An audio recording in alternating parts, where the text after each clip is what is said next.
मुकेश एक कॉलेज में छात्र था। उसने एक डीलर के शोरूम में एक सुंदर स्पोर्ट्स कार देखी थी और वो लंबे समय से अपने लिए एक ऐसी ही कार चाहता था। मुकेश जानता था कि उसके माता पिता इसे खरीदने के लिए सक्षम है, इसलिए उसने उन्हें बताया कि उसे ये कार अपने ग्रेजुएशन कंप्लीट होने पर गिफ्ट के रूप में दे। देखते ही देखते वो दिन भी आ गया और पिता ने मुकेश को अपने निजी कार्यालय में बुलाया। उन्होंने उससे कहा कि मुझे तुम्हारे जैसे अच्छे बेटे पर बहुत गर्व है। उन्होंने उसे बताया कि वो उससे कितना प्यार करता है और उसे एक प्यारा रबर से लिपटा हुआ उपहार दिया। मुकेश उस छोटे से गिफ्ट के डब्बे को देख निराशा महसूस करने लगा, लेकिन वह जानने के लिए उत्सुक था कि ऐसा क्या था उस बॉक्स में, इसलिए उसने बॉक्स तुरंत खोला और उसमें एक लाल कपड़े से लिपटी भगवद गीता देखी। आप इतने अमीर हैं और आप मुझे केवल एक गीता दे रहे हैं। काफी गुस्से से अपने पिता पर वो चिल्लाया और अपनी नाराजगी और गुस्से के वश में आकर मुकेश ने आव देखा ना ताव तुरंत घर छोड़ दिया।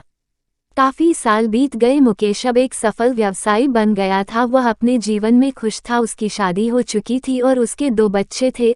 उनका परिवार एक सुंदर घर में रहता था, लेकिन उसके पिता के साथ टूटे रिश्तों के कारण उसकी आत्मा अभी भी आहत थी। मुकेश अपने पिता का घर छोड़ने के बाद कभी उनसे नहीं मिला था। मुकेश को उस दिन के बाद अपने पिता को ना मिलने का पछतावा हमेशा रहने वाला था, क्योंकि एक दिन उसे एक पत्र मिला जिसमें उसके पिता के निधन की खबर थी और साथ ही ये बताया गया था कि उन्होंने अपने जीवन भर की पूंजी वसीयतनामा के अनुसार अब मुकेश के नाम कर गए थे। अपने पिता की सारी संपत्ति विरासत में मिली। तब मुकेश अपने पिता के घर पहुंचा और कुछ महत्वपूर्ण कागज की तलाश करने लगा और गलती से उसे वही भगवद गीता का उपहार लिपटा हुआ मिला, जिसे देख उसे फिर उसी उदासी का एहसास हुआ। उस गीता को उसने अच्छे से देखा तो उस पर अपने पिता की हैंडराइटिंग में कुछ लिखा पाया। उस पर लिखा था, मैं खुद को बेचकर भी हर सपना पूरा करूंगा तेरा, बस तू सपने जरा बड़े देखना। ये बोल रहा बाप नहीं, जिंदगी का सबसे पहला दोस्त तेरा।